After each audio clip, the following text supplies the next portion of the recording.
Hello, traders. FX Pip Collector here. Today is Thursday, June 12th, and this is my analysis for gold.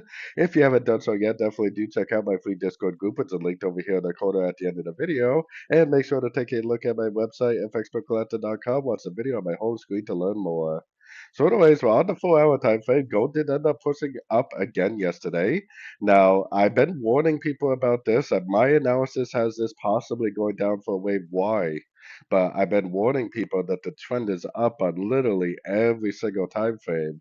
And until we get a break of structure down at a fib level, which we obviously did not have yesterday, I personally would still be doing nothing but looking for longs in an uptrend until we get a Fibonacci bounce and a break of structure to the downside, which we definitely still do not have because the trend is very obviously still up on every single time frame.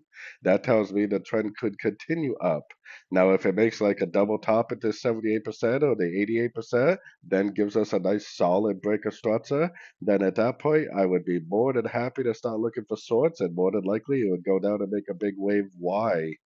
But until that happens, you definitely want to keep in mind that the higher time frame trend is up, and anything you see to the downside on the 1 hour time frame and below, you have to kind of assume is nothing more than a pullback within an uptrend, unless you get a Fibonacci bounce and a break of structure to the downside. If you see this picture right here, then at that point, I would definitely be looking for pullback entries to go short. But I personally wouldn't be trying to go short until I see this picture, and it does definitely doesn't have to do that. It could potentially just go up, bounce, make a higher low, and just keep on trending up. As always, the trend is your friend, and normally when you try to fight the trend, you get beat up and you lose all your money. So anyways, don't forget to like and subscribe, and as always, thank you for watching and happy trading.